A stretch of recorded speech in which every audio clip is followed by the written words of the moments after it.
ಸಹೋದರ ಸಹೋದರಿಯರೇ, ಇಂದಿನ ಭಾನುವಾರದ ಕಾರ್ಯಕ್ರಮಕ್ಕೆ ಕರ್ನಾಟಕ ಥಿಯಾಸಫಿಕಲ್ ಫೆಡರೇಷನ್ ವತಿಯಿಂದ ತಮಗೆಲ್ಲರಿಗೂ ಆದರವಾದ ಸ್ವಾಗತವನ್ನು ಕೋರ್ತಾ ಇದ್ದೇನೆ. ಮೊದಲು 3 ಬಾರಿ ಓಂಕಾರ, ಅನಂತರ ಪ್ರಾರ್ಥನೆಯೊಂದಿಗೆ ಇಂದಿನ ಕಾರ್ಯಕ್ರಮವನ್ನು ಪ್ರಾರಂಭಿಸೋಣ. ಓಂ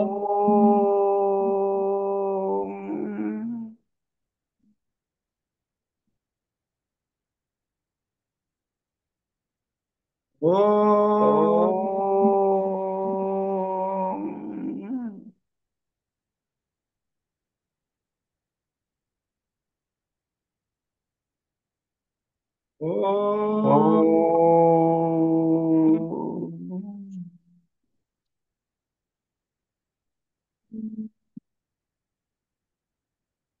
ಪ್ರತಿ ಅಣುವಿನಲ್ಲಿಯೂ ಚಲಿಸುತ್ತಿರುವ ಗುಪ್ತ ಚೇತನವೇ, ಪ್ರತಿ ಪ್ರತಿ ಪ್ರಾಣಿಯಲ್ಲಿಯೂ ಬೆಳಗುತ್ತಿರುವ ಗುಪ್ತ ಜ್ಯೋತಿಯೇ, ಎಲ್ಲವನ್ನೂ ಒಂದನ್ನಾಗಿ ಸೇರಿಸಿರುವ ಗುಪ್ತ ಪ್ರೇಮವೇ, ನಿನ್ನೊಡನೆ ಒಂದಾಯಿಸನೆಂದು ತಿಳಿದಿರುವ ಪ್ರತಿಯೊಬ್ಬರೂ ಆ ಕಾರಣದಿಂದಲೇ ಇತರರೊಂದಿಗೂ ತನ್ನ ಐಕ್ಯತೆಯನ್ನರಿಯಲಿ.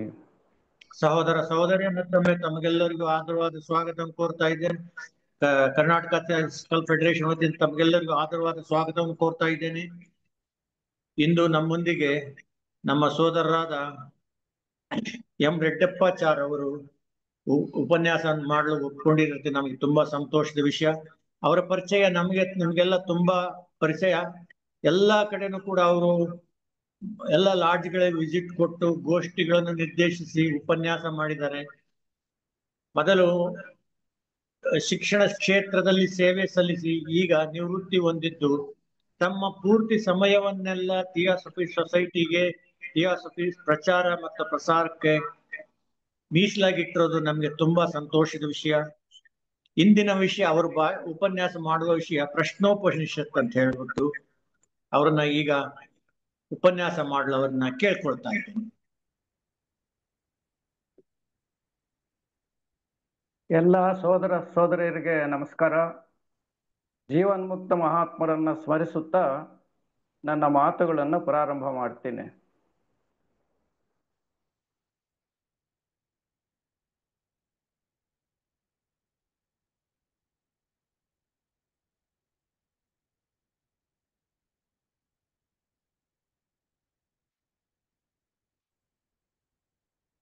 ಸೋದರ ಸೋದರಿಯರೇ, ಈಗಾಗಲೇ ಪ್ರಚುರಪಡಿಸಿದಂತೆ ಇಂದಿನ ಉಪನ್ಯಾಸ ವಿಷಯ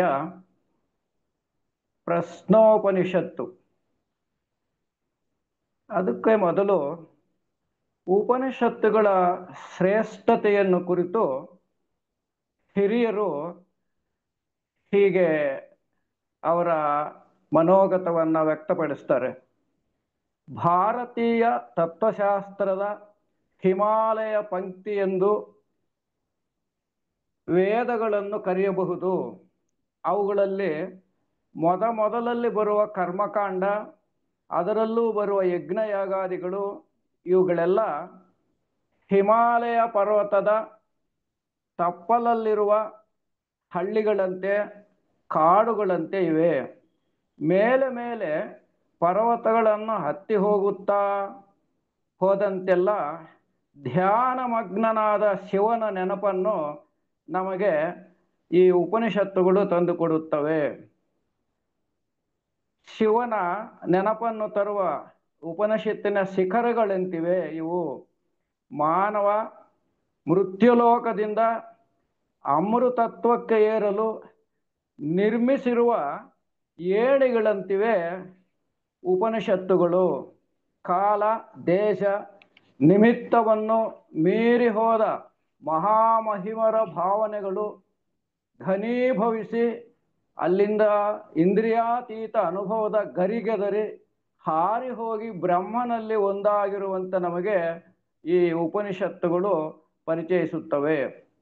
ಈಗ ಇಂದಿನ ವಿಷಯ ಪ್ರಶ್ನೋಪನಿಷತ್ತು.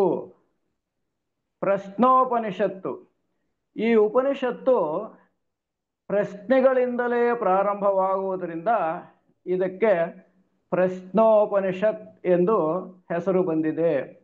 6 ಜನ ವಿದ್ಯಾರ್ಥಿಗಳು ಅಂದಿನ ಹೆಸರಾಂತ ಪಿಪ್ಪಲಾದನೆಂಬ ಬ್ರಾಹ್ಮಣ ಜ್ಞಾನಿಯ ಬಳಿ ಸಾರಿ ಬ್ರಹ್ಮ, ಜೀವ, ಜಗತ್ತು ಈ 3 ವಿಷಯಗಳ ಬಗ್ಗೆ, ಅಂದರೆ ಬ್ರಹ್ಮ, ಜೀವ ಮತ್ತು ಜಗತ್ತು ಇವುಗಳಿಗೆ ಸಂಬಂಧಪಟ್ಟ ಪ್ರಶ್ನೆಗಳನ್ನು ಕೇಳುತ್ತಾರೆ. ಈ ಪ್ರಶ್ನೆಗಳೆಲ್ಲ ಆಧ್ಯಾತ್ಮಿಕ ಮತ್ತು ತಾತ್ವಿಕ ಜೀವನದಲ್ಲಿ ಅವಶ್ಯಕವಾದ ಉತ್ತರಗಳನ್ನು ಪಿಪ್ಪಲಾದನು ಶಿಷ್ಯರಿಗೆ ತಿಳಿಯಪಡಿಸುತ್ತಾನೆ. ಇದು ಪ್ರಶ್ನೋಪನಿಷತ್ತಿನ ತಿರುಳು. ಬ್ರಹ್ಮ, ಜೀವ ಮತ್ತು ಜಗತ್ತು ಈ 3 ವಿಷಯಗಳಿಗೆ ಸಂಬಂಧಪಟ್ಟಂತೆ ಈ 6 ಜನ ವಿದ್ಯಾರ್ಥಿಗಳಿಗೆ ಪಿಪ್ಪಲಾದನೆಂಬ ಮಹರ್ಷಿ ಪರಿಚಯ ಮಾಡಿಕೊಡುತ್ತಾರೆ. ಈ ಶಿಷ್ಯರು ಯಾರು ಅಂತಂದ್ರೆ, ಭರದ್ವಾಜನ ಮಗನಾದ ಸುಕೇಶ, ಶಿಬಿಯ ಮಗನಾದ ಸತ್ಯಕಾಮ, ಗರ್ಗಗೋತ್ರದ ಸೌರ್ಯಾಯಣಿ, ಅಶ್ವಲನ ಮಗನಾದ ಕೌಶಲ್ಯ, ವಿದರ್ಭ ದೇಶದ ಭಾರ್ಗವ ಮತ್ತು ಕತ್ಯಯನ ಮಗನಾದ ಕವಂಧಿ ಈ 6 ಜನ. ಇವರೆಲ್ಲರೂ ಬ್ರಹ್ಮಜ್ಞಾನಿಗಳು, ಬ್ರಹ್ಮನಿಷ್ಠರು, ಬ್ರಹ್ಮಪರರೂ ಆಗಿದ್ದರು. ಅಂದರೆ ಈಗಾಗಲೇ ಅವರು ಜ್ಞಾನದ ಬಗ್ಗೆ ಆದಷ್ಟು ಜ್ಞಾನವನ್ನು ಪಡೆದುಕೊಂಡಿದ್ದರು, ಬ್ರಹ್ಮವಿದರಾಗಿದ್ದರು, ಬ್ರಹ್ಮಜ್ಞಾನಿಗಳು ಆಗಿದ್ದರು. ಅಂದರೆ ಸಾಧ್ಯವಾದಷ್ಟು ಬ್ರಹ್ಮಜ್ಞಾನದ ಸಾಧನೆಯನ್ನು ಮಾಡಿಕೊಂಡಿದ್ದರು. ಆದರೂ ಭಗವಂತನಾದ ಪಿಪ್ಪಲಾದನ ಬಳಿಗೆ ಸಮಿತ್ ಪಾಣಿಗಳಾಗಿ ಪಿಪ್ಪಲಾದ ಮಹರ್ಷಿಯ ಬಳಿಗೆ ಹೋದರು. ಸಮಿತ್ ಪಾಣಿಗಳು ಅಂದರೆ ತಪಸ್ಸು, ಅವರ ಕಾರ್ಯಗಳನ್ನು, ಯಜ್ಞ ಕಾರ್ಯಗಳನ್ನು ಮಾಡಬೇಕಾದ್ರೆ ಅದಕ್ಕೆ ಸೌದೆಯನ್ನು ಹೊತ್ಕೊಂಡು ಹೋಗಬೇಕು ಶಿಷ್ಯರು. ಅದು ಆ ಗುರುಕುಲದ ಸಂಪ್ರದಾಯ. ಹಾಗಾಗಿ ಆ ಸಮಿತ್ತಿನ ಪಾಣಿಗಳಾಗಿ ಅವುಗಳನ್ನು ಹೊತ್ತುಕೊಂಡು ಆ ಪಿಪ್ಪಲಾದನ ಆಶ್ರಮಕ್ಕೆ ಈ 6 ಜನ ಹೋದರು. ಪಿಪ್ಪಲಾದನು ಅವರೆಲ್ಲರಿಗೂ 1 ವರ್ಷ ತಪಸ್ಸಿನಿಂದಲೂ ಬ್ರಹ್ಮಚರ್ಯದಿಂದಲೂ ಶ್ರದ್ಧೆಯಿಂದಲೂ ಆಶ್ರಮದಲ್ಲಿರಿ, ನಂತರ ನಿಮ್ಮ ಇಚ್ಛಾನುಸಾರ ಬೇಕಾದ ಪ್ರಶ್ನೆಗಳನ್ನು ಕೇಳಿರಿ, ನನಗೆ ತಿಳಿದಿದ್ದರೆ ಎಲ್ಲವನ್ನೂ ನಿಮಗೆ ತಿಳಿಸುತ್ತೇನೆ ಎಂದು ಹೇಳಿದನು. ಪಿಪ್ಪಲಾದ ಹೋದ ತಕ್ಷಣ ಅವರ ಪ್ರಶ್ನೆಗಳಿಗೆ ಉತ್ತರಿಸೋಕೆ ಸಿದ್ಧವಾಗಿರಲಿಲ್ಲ. 1 ವರ್ಷ ಬ್ರಹ್ಮಚಾರಿಗಳಾಗಿ ತಪಸ್ವಿಗಳಾಗಿ ಗುರುಕುಲದ ನಿಯಮಗಳನ್ನು ಪಾಲಿಸ್ತಾ ಇರಬೇಕು, ನಂತರ ನಿಮಗೆ ಏನು ಬೇಕಾದರೂ ನಾನು ತಿಳಿಸ್ತೀನಿ ಅಂತ ವಿಷಯಗಳನ್ನು ಪಿಪ್ಪಲಾದ ಶಿಷ್ಯರಿಗೆ ಹೇಳಿದ. ಗುರುಗಳ ಆಜ್ಞಾನುಸಾರ ಅವರೆಲ್ಲರೂ ಆಶ್ರಮದ ನೀತಿ ನಿಯಮಗಳನ್ನು ಪಾಲಿಸುತ್ತಾ 1 ವರ್ಷವನ್ನು ಕಳೆದರು. ನಂತರ ಕವಂಧಿ ಕಾತ್ಯಾಯನನು ಆಚಾರ್ಯರ ಬಳಿ ಸಾರಿ ಕೇಳಿದನು.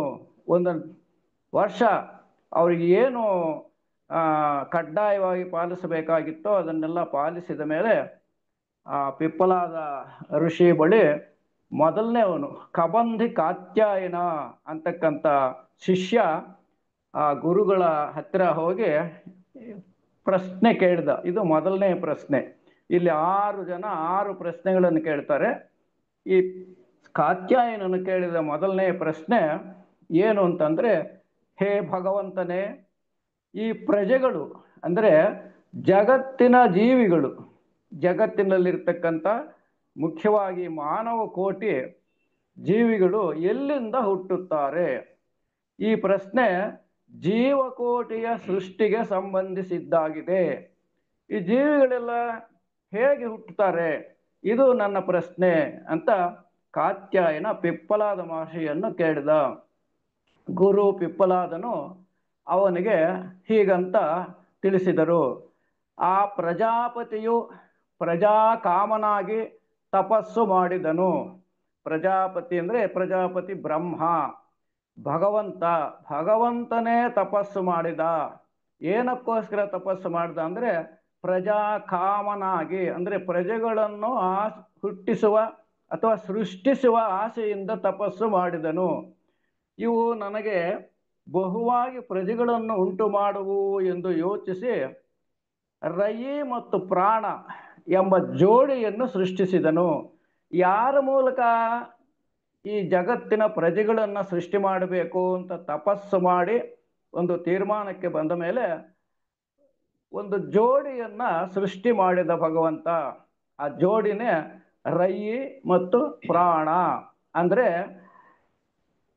ಇಲ್ಲಿ ಪ್ರಜಾಪತಿ ಬ್ರಹ್ಮನ ಸೃಷ್ಟಿಸಿದ್ದಂಥ ರಯಿ ಅಂದ್ರೆ ಶೋಮ, ರಯಿ ಅಂದ್ರೆ ಶೋಮ ಅಥವಾ ಚಂದ್ರ, ರಯಿ ಅಂದ್ರೆ ಚಂದ್ರ, ಪ್ರಾಣ ಅಂದ್ರೆ ಸೂರ್ಯ.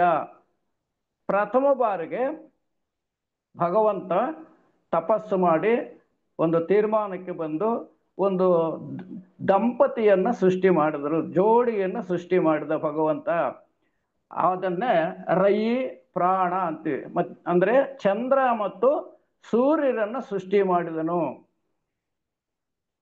ನಾನು ಏಕವಾಗಿದ್ದೇನೆ, ಅನೇಕವಾಗಬೇಕು ಎಂಬ ಆ ಚೈತನ್ಯದ ಸಂಕಲ್ಪವೇ ಸೃಷ್ಟಿಗೆ ಕಾರಣ ಅಂತ ಹೇಳುತ್ತೆ ಋಗ್ವೇದ.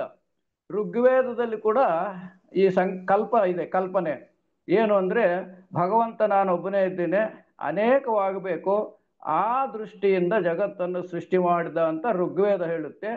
ಹಾಗೇನೆ ಇಲ್ಲಿ ಕೂಡ ಭಗವಂತನು ತಪಸ್ಸಿನಿಂದ, ತನ್ನ ತಪಸ್ಸಿನ ಸಾಮರ್ಥ್ಯದಿಂದ ಒಂದು ಜೋಡಿಯನ್ನು ಸೃಷ್ಟಿ ಮಾಡಿದ. ಜಗತ್ತಿನ ಪ್ರಜಾಕೋಟಿಯ ಸೃಷ್ಟಿಗೋಸ್ಕರ ಆ ಜೋಡಿಯನ್ನೇ ನಾವು ಸೋಮ ಮತ್ತು ಸೂರ್ಯ ಅಂತೀವಿ. ಇಲ್ಲಿ ರಯಿ ಮತ್ತು ಪ್ರಾಣ ಅಂತಕ್ಕಂಥ ಹೆಸರಿನಲ್ಲಿ ಕರೆದಿದ್ದಾರೆ. ರಯಿ ಅಂದ್ರೆ ಚಂದ್ರ, ಪ್ರಾಣ ಅಂದ್ರೆ ಸೂರ್ಯ. ಇಲ್ಲಿ ರಯಿ ಮತ್ತು ಪ್ರಾಣ ಇವುಗಳಿಗೆ ಸ್ಪಷ್ಟೀಕರಣವನ್ನು ಕೊಟ್ಟಿದ್ದಾರೆ ಇದರಲ್ಲಿ ಪ್ರಶ್ನೋಪನಿಷತ್ತಲ್ಲಿ. ರಯಿ ಎಂದರೆ ಅನ್ನಸ್ಥಾನೀಯವಾದ ಸೋಮ ಅಥವಾ ಚಂದ್ರ. ಅನ್ನಸ್ಥಾನೀಯವಾದ ಸೋಮ ಅಂದ್ರೆ ವಸ್ತು, ಭೋಗಿಸಲ್ಪಡುವ ವಸ್ತು. ಅನ್ನಸ್ಥಾನೀಯ ಅಂದ್ರೆ ಭೋಗಿಸಲ್ಪಡುವ ವಸ್ತು, ಅದರ ಅರ್ಥ ಇದು. ರಯಿ ಎಂದರೆ ಅನ್ನಸ್ಥಾನೀಯವಾದ ಸೋಮ ಅಥವಾ ಚಂದ್ರ. ಪ್ರಾಣ ಅಂದ್ರೆ ಭೋಕ್ತೃ ಸ್ಥಾನೀಯವಾದ ಅಗ್ನಿ ಅಥವಾ ಸೂರ್ಯ. ಆ ಅನ್ನವನ್ನು ಭೋಗಿಸುವವನು, ಅದನ್ನು ಸ್ವೀಕರಿಸುವವನು ಇಲ್ಲಿ ಪ್ರಾಣ ಅಂದರೆ ಸೂರ್ಯ ಅಥವಾ ಅಗ್ನಿ ಅನ್ನೋ ಹೆಸರು ಇದೆ. ಯಾಕೆಂದ್ರೆ ಸೂರ್ಯನಿಂದನೇ ಆ ಅಗ್ನಿ ಅಂತ ಶಾಖ ಹೊರಗಡೆ ಬರೋದು. ಆ ದೃಷ್ಟಿಯಿಂದ ಇಲ್ಲಿ ಸೂರ್ಯನನ್ನು ಅಗ್ನಿ ಅಂತ ಕೂಡ ಕರೆದಿದ್ದಾರೆ. ಇಲ್ಲಿ ಹೆಸರಾಂತ ಸಂಸ್ಕೃತಜ್ಞ, ಸ್ಯಾನ್ಸ್ಕ್ರಿಟಿಸ್ಟ್, ಜರ್ಮನಿಯ ಮ್ಯಾಕ್ಸ್ ಮುಲ್ಲರ್ ಅವರು ಭಾರತೀಯ ಸಂಸ್ಕೃತಿಯನ್ನು ಅಧ್ಯಯನ ಮಾಡಿ, ಮುಖ್ಯವಾಗಿ ಸಂಸ್ಕೃತದಲ್ಲಿ ಗ್ರಂಥಗಳನ್ನು ಅಧ್ಯಯನ ಮಾಡಿ ಅನೇಕ ಸಂಸ್ಕೃತ ಗ್ರಂಥಗಳನ್ನು ಆಂಗ್ಲ ಭಾಷೆಗೆ ತರ್ಜುಮೆ ಮಾಡಿದ್ದಾರೆ ಮ್ಯಾಕ್ಸ್ ಮುಲ್ಲರ್. ಅವರು ಇಲ್ಲಿ ಹೇಳ್ತಾರೆ, ಈ ರಯಿ ಮತ್ತು ಪ್ರಾಣ ಅಂದ್ರೆ ಚಂದ್ರ ಮತ್ತು ಸೂರ್ಯ ಅವ್ರು ಯಾರಪ್ಪ ಅಂತಂದ್ರೆ ಸೃಷ್ಟಿಯ ನಿಯಮದಲ್ಲಿ ನಾವು ಏನು ವೈಜ್ಞಾನಿಕ ದೃಷ್ಟಿಯಿಂದ ನೋಡ್ತೀವೋ ಆ ದೃಷ್ಟಿಯಲ್ಲಿ ಅವ್ರು ಹೇಳ್ತಾರೆ matter and spirit. Matter and spirit ಇವೆರಡನೇ ಜಗತ್ತಿನ ಸೃಷ್ಟಿಗೆ ಕಾರಣ ಅಂತ ವಿಜ್ಞಾನ ಹೇಳುತ್ತೆ. ಮ್ಯಾಟರ್ ಅಂಡ್ ಸ್ಪಿರಿಟ್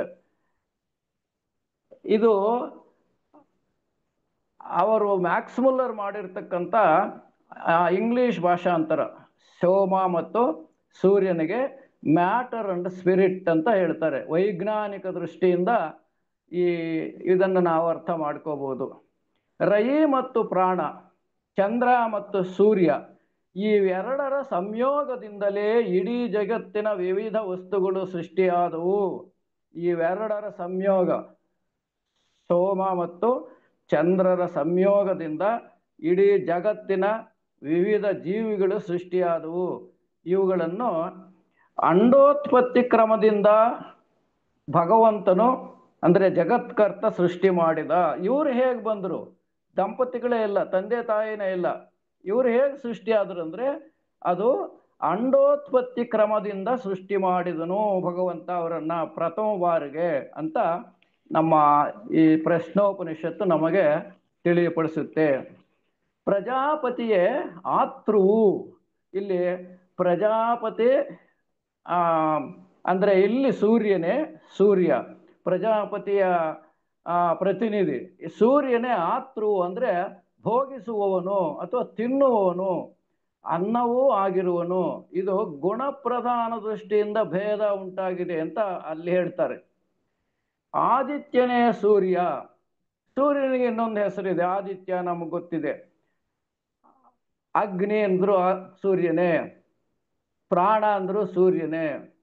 ಚಂದ್ರನೇ ರಯಿ ಅಥವಾ ಮೂರ್ತ ಮತ್ತು ಅಮೂರ್ತ, ಅಮೂರ್ತ ಸ್ಥೂಲ ಮತ್ತು ಸೂಕ್ಷ್ಮ. ಈ ಚಂದ್ರನು ಎರಡು ರೀತಿಯಲ್ಲಿ ಪ್ರಕಾಶಿಸುತ್ತಾನೆ ಜಗತ್ತಿನಲ್ಲಿ. ಒಂದು ಮೂರ್ತ ರೂಪದಲ್ಲಿ, ನಾವು ಬೆಳದಿಂಗಳಲ್ಲಿ ನೋಡಿದಾಗ ನಮಗೆ ಕಾಣಿಸ್ತಕ್ಕಂಥ ಮೂರ್ತ ರೂಪ. ಇನ್ನೊಂದು ರೂಪ ಸೂಕ್ಷ್ಮ ರೂಪ. ಅಂದ್ರೆ ಸೂಕ್ಷ್ಮ ರೂಪದಲ್ಲಿ ಚಂದ್ರನು ನಾವೇನು ಮ್ಯಾಟರ್ ಅಂತೀವಿ, ಪ್ರಕೃತಿಯಲ್ಲಿ ಸೃಷ್ಟಿ ಕಾರ್ಯಕ್ಕೆ ಪ್ರೇರಣೀಯವಾಗಿರ್ತಾನೆ ಚಂದ್ರ ಅಂತಕ್ಕಂಥದ್ದು. ಜಗತ್ತಿನಲ್ಲಿರುವ ಸಮಸ್ತ ಸ್ಥೂಲ ಸೂಕ್ಷ್ಮ ವಸ್ತುಗಳು, ದೃಗ್ಗೋಚರವಾದ ವಸ್ತುವಿನಿಂದ ಹಿಡಿದು ಸೂಕ್ಷ್ಮ ಪರಮಾಣದವರೆಗೆ ಎಲ್ಲವೂ ರಯಿ ಚಂದ್ರ ಅಥವಾ ಭೌತ ದ್ರವ್ಯವೇ ಸ್ಥೂಲ ಸೂಕ್ಷ್ಮ ರೂಪವನ್ನು ಹೊಂದಿರುತ್ತದೆ. ಈ ಭೌತ ದ್ರವ್ಯ ಅಂದ್ರೂ ಅದೇನೆ, ಮ್ಯಾಟರ್ ಅಂತ ಹೇಳ್ತಕ್ಕಂಥದ್ದು. ಎರಡು ರೀತಿಯಲ್ಲಿ ಕಾಣಿಸುತ್ತೆ, ಅದು ಸ್ಥೂಲ ಮತ್ತು ಸೂಕ್ಷ್ಮ ರೂಪದಲ್ಲಿ ಇರುತ್ತೆ.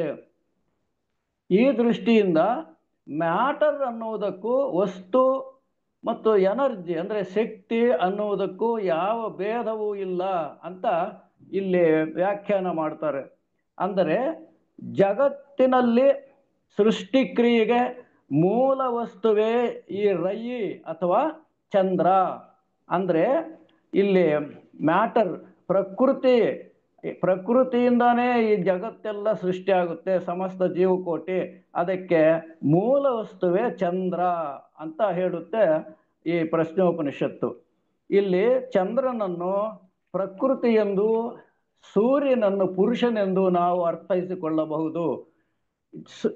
ಜೀವ ಸೃಷ್ಟಿಗೆ ಪ್ರಕೃತಿ ಮತ್ತು ಪುರುಷ ಇವೆರಡರ ಸಂಯೋಗ ಬೇಕು, ಎರಡೂ ಬೇಕು. ಅದಕ್ಕೋಸ್ಕರ ನಾವಿಲ್ಲಿ ಸೂರ್ಯ ಮತ್ತು ಚಂದ್ರರನ್ನ ಪುರುಷ ಮತ್ತು ಪ್ರಕೃತಿ ಎಂದು ಅರ್ಥೈಸಿಕೊಳ್ಳಬಹುದು. ಥಿಯಾಸಫಿ ವಾಂಗ್ಮಯದಲ್ಲಿ ತಿಳಿಸಿರುವಂತೆ ಸೂರ್ಯನನ್ನು ಕಾಸ್ಮಿಕ್ ಲಾಗೋಸ್, ಚಂದ್ರನನ್ನು ಪ್ರೈಮಾರ್ಡಿಯಲ್ ಈಥರ್ ಅಂತ ನಾವು ನಮ್ಮ ಥಿಯಾಸಫಿ ವಾಂಗ್ಮಯದಲ್ಲಿ ಕೂಡ ಅರ್ಥೈಸಿಕೊಳ್ಳಬಹುದು. ಯಾಕೆಂದ್ರೆ ಆ ಕಾಸ್ಮಿಕ್ ಲಾಗೋಸ್ ಜಗತ್ತಿನ ಸೃಷ್ಟಿಯನ್ನ ಆ ಪ್ರೈಮಾರ್ಡಿಯಲ್ ಈಥರ್ನಿಂದಾನೇ ತಯಾರಿಸಿದ್ದು ಅಂತಕ್ಕಂಥದ್ದು, ಅಂದ್ರೆ ಸೃಷ್ಟಿಸಿದ್ದು. ಮುಂದೆ ಸೂರ್ಯನ ಬಗ್ಗೆ ಹೀಗೆ ತಿಳಿಸಲಾಗಿದೆ. ಸಯೇಷ ವೈಶ್ವಾನರೋ ವಿಶ್ವರೂಪ ಪ್ರಾಣೋಗ್ನೆ ಉದಯತೆ ತದೇ ತದೃಚಾಭ್ಯುಕ್ತಂ. ಅಂದ್ರೆ ಸರ್ವಾತ್ಮನು ವಿಶ್ವರೂಪನು ಆದ ಪ್ರಾಣನೇ ಉದಯಿಸುತ್ತಾನೆ. ಪ್ರತಿದಿನವೂ ನಾವು ನೋಡ್ತೀವಿ, ಬೆಳಗ್ಗೆ ಸೂರ್ಯ ಉದಯಿಸ್ತಾನೆ. ಅಂದ್ರೆ ಅವನೇ ಅಗ್ನಿಯೂ ಕೂಡ. ಇದು ರುಕ್ಕಿನಿಂದ ಹೇಳಲ್ಪಟ್ಟಿದೆ. ಅಂದ್ರೆ ರುಕ್ ಅಂದ್ರೆ ಮಂತ್ರ ರೂಪದಲ್ಲಿ ಈ ವಿಷಯವನ್ನ ಅಲ್ಲಿ ಪ್ರತಿಪಾದಿಸಿದ್ದಾರೆ. ಪ್ರತಿದಿನವೂ ಪ್ರತಿ ದಿಕ್ಕುಗಳನ್ನು ತನ್ನದಾಗಿ ಮಾಡಿಕೊಂಡು ಸೂರ್ಯನು ಜಗತ್ತನ್ನು ಬೆಳಗುತ್ತಾನೆ. ಇಲ್ಲಿ ಸೂರ್ಯನನ್ನು ಸರ್ವಾತ್ಮನೆಂದು, ಸರ್ವಶಕ್ತನೆಂದು, ಸೃಷ್ಟಿಯ ಮೂಲ ಪುರುಷನೆಂದು ವರ್ಣಿಸಲಾಗಿದೆ. ಜಗತ್ತಿನ ಸೃಷ್ಟಿಗೆ ನಾವು ಹೇಳ್ತೀವಿ ಬ್ರಹ್ಮಾಂಡಕ್ಕೆ, ಒಂದು ಬ್ರಹ್ಮಾಂಡಕ್ಕೆ ಆ ಬ್ರಹ್ಮಾಂಡಾಧಿಪತಿಯೇ ಮುಖ್ಯಸ್ಥ ಅಂತ ಹೇಳ್ತೀವಿ. ಸೋಲಾರ್ ಸಿಸ್ಟಮ್ನಲ್ಲಿ ಬರುತ್ತೆ ಬ್ರಹ್ಮಾಂಡಾಧಿಪತಿ. ಆ ದೃಷ್ಟಿಯಲ್ಲಿ ನಾವು ಸೂರ್ಯನನ್ನು ಇಲ್ಲಿ ಒಂದು ಬ್ರಹ್ಮಾಂಡಕ್ಕೆ ಸರ್ವಾತ್ಮನು ಸರ್ವಶಕ್ತನು ಅಂತ ಅರ್ಥೈಸಿಕೊಳ್ಳಬೇಕು. ಇಲ್ಲಿ ನಮ್ಮ ಪೂರ್ವಜರು ಸೂರ್ಯನನ್ನು ಅಂದ್ರೆ ಮುಖ್ಯ ಪ್ರಾಣ ಅಂತಲೂ ಕರೀತಾರೆ. ಸೂರ್ಯನನ್ನ ಮುಖ್ಯ ಪ್ರಾಣ. ಸೂರ್ಯನನ್ನ ಹಿಂದಿನವರು ಹಿರಿಯರು ಸೂರ್ಯನಾರಾಯಣ ಎಂದು ಪೂಜಿಸುತ್ತಿರುವುದನ್ನು ನಾವು ಗಮನಿಸಬಹುದು. ಸೂರ್ಯನೇ ಜಗತ್ತಿಗೆ ಭಗವಂತ ಅಂತಕ್ಕಂಥ ಒಂದು ತಿಳುವಳಿಕೆಯಿಂದ ಸೂರ್ಯನನ್ನ ಜಗತ್ತಿನ ರಕ್ಷಕ, ಜಗತ್ಪತಿ, ಭಗವಂತ ಅನ್ನೋ ದೃಷ್ಟಿಯಿಂದ ಹಿಂದಿನವರು ಸೂರ್ಯನನ್ನ ಪೂಜಿಸ್ತಾ ಇದ್ರು. ಅದರ ಅರ್ಥೈಸ್ತಕ್ಕಂಥ ಆ ಸೂರ್ಯನು ತ್ರಿಮೂರ್ತಿ ಸ್ವರೂಪ ಅನ್ನೋದಕ್ಕೆ ನಮ್ಮ ಶ್ರುತಿಯಲ್ಲಿ ಒಂದು ಶ್ಲೋಕ ಇದೆ.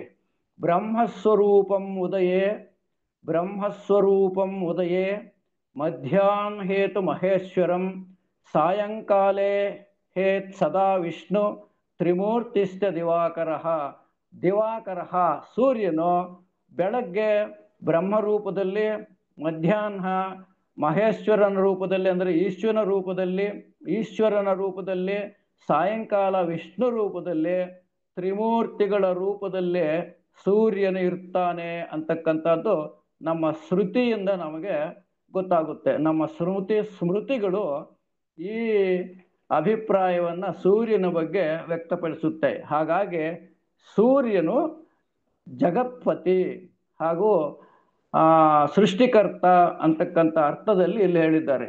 ಹಾಗೆ ಆದ್ದರಿಂದ ಈ ಜಗತ್ತಿನಲ್ಲಿ ಸರ್ವ ಜೀವಕೋಟಿಯ ಸೃಷ್ಟಿಗೆ ರಯಿ ಮತ್ತು ಪ್ರಾಣ ಅಂದರೆ ಚಂದ್ರ ಮತ್ತು ಸೂರ್ಯ, ನಮ್ಮ ವೈಜ್ಞಾನಿಕ ದೃಷ್ಟಿಯಿಂದ ಹೇಳುವುದಾದ್ರೆ ಮ್ಯಾಟರ್ ಅಂಡ್ ಸ್ಪಿರಿಟ್, ಇವೆರಡೂ ಕಾರಣವೆಂದು ಪ್ರಶ್ನೋಪನಿಷತ್ತು ತಿಳಿಯಪಡಿಸುತ್ತದೆ.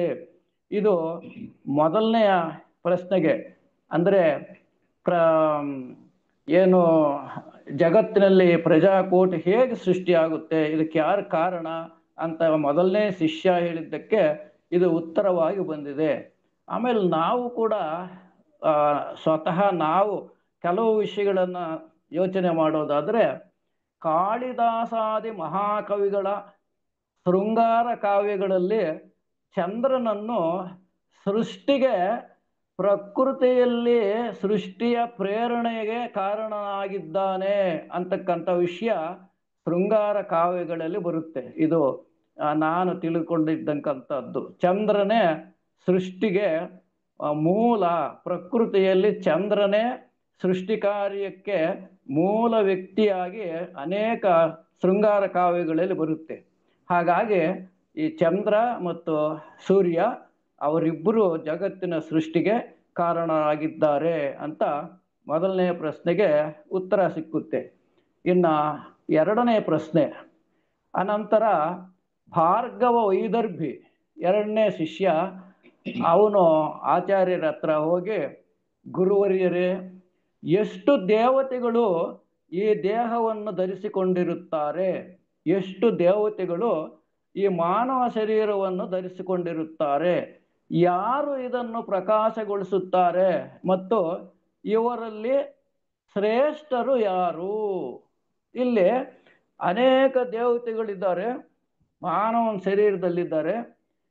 ಅವರಲ್ಲಿ ಎಷ್ಟು ಜನ ಈ ಶರೀರವನ್ನ ಧರಿಸಿಕೊಂಡಿರ್ತಾರೆ, ಆಧಾರವಾಗಿರ್ತಾರೆ, ಮತ್ತು ಇವರಲ್ಲಿ ಯಾರು ಶ್ರೇಷ್ಠರು?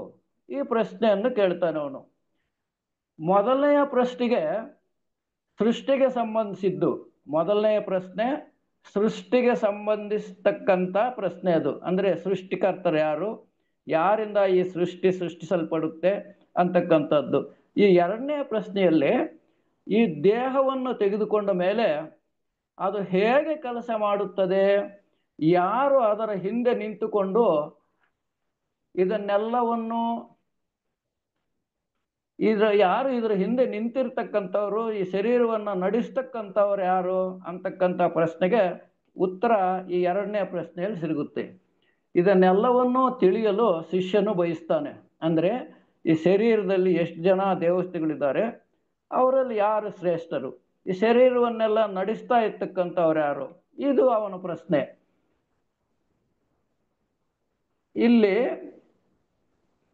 ದೇವತೆಗಳು ಅಂದ್ರೆ ಏನು, ಯಾರು ಈ ದೇವತೆಗಳು ಅಂದ್ರೆ ಅಲ್ಲಿ ಸ್ಪಷ್ಟಪಡಿಸ್ತಾರೆ, ಇಂದ್ರಿಯಗಳು ಅಲ್ಲಿನ ದೇವತೆಗಳು.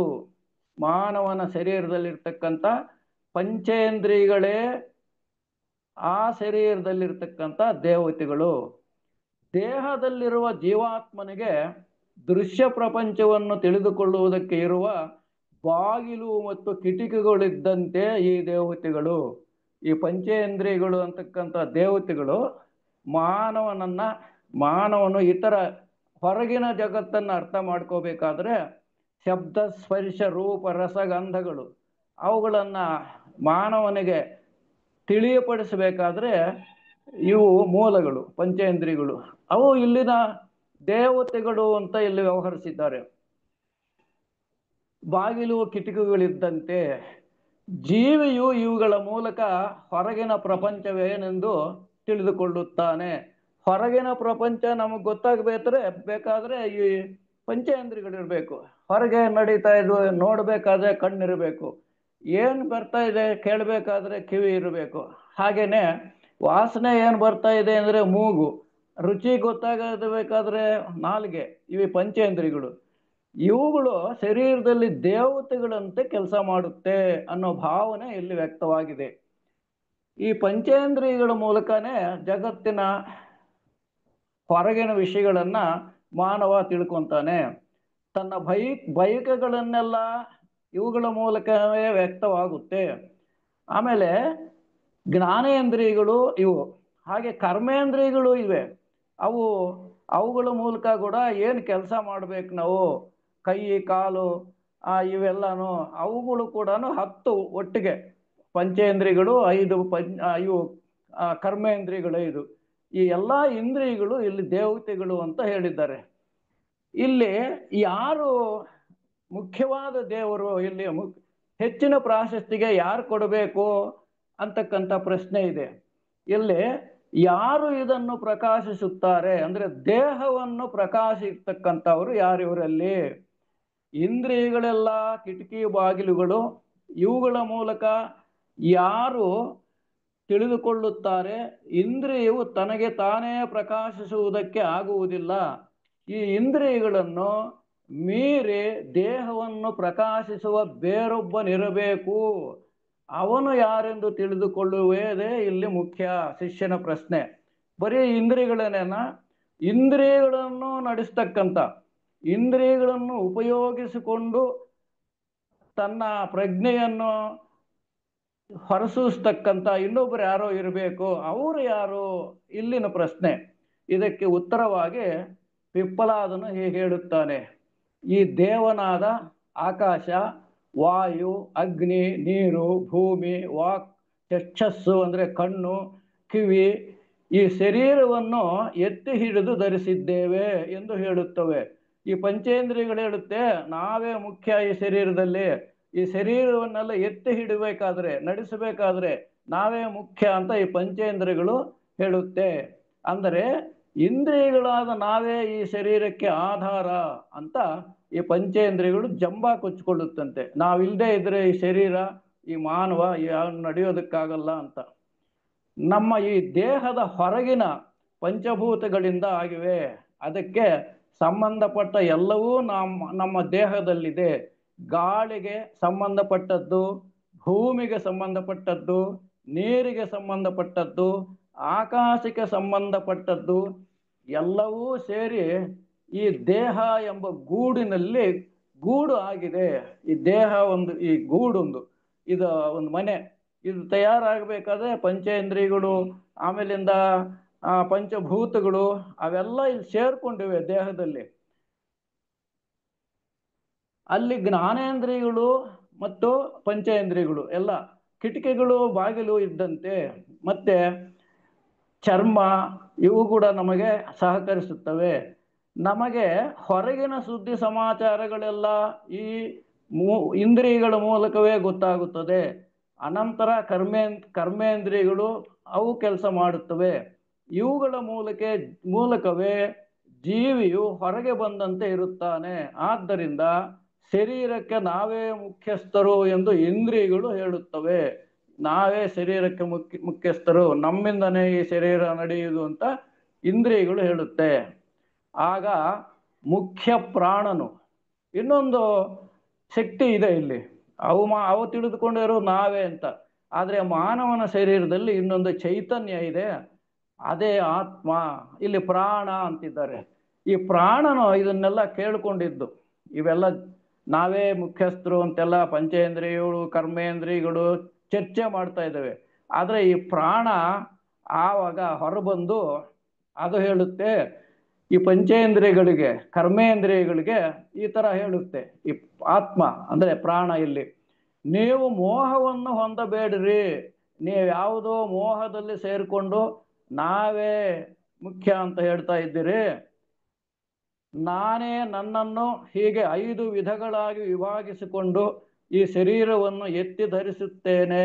ಇಲ್ಲಿ ಪರಮಾತ್ಮನ ಅಂಶವಾದ ಆತ್ಮ ಹೇಳುತ್ತೆ, ನೀವಲ್ಲಪ್ಪ, ನಾನೇ ನೀವು ಕೂಡ, ಅಂದರೆ ನಾನೇ ನಿಮ್ಮನ್ನು ಸೃಷ್ಟಿರೋದು, ನಿಮ್ಮನ್ನ ನನಗೆ ಸಹಾಯಕರಾಗಿ ಇಟ್ಕೊಂಡಿದ್ದೀನಿ ಅಷ್ಟೇ, ಅಲ್ಲಿನೂ ನನ್ನದೇ ಅಂಶ ಇದೆ, ಅದನ್ನ ನೀವೇ ಅಂತ ಸ್ವತಂತ್ರವಾಗಿ ಚಿಂತಿಸಬೇಡಿ ಅಂತ ಈ ಆತ್ಮ ಅವಕ್ಕೆ ಎಚ್ಚರಿಕೆ ಕೊಡ್ತಾ ಇದೆ.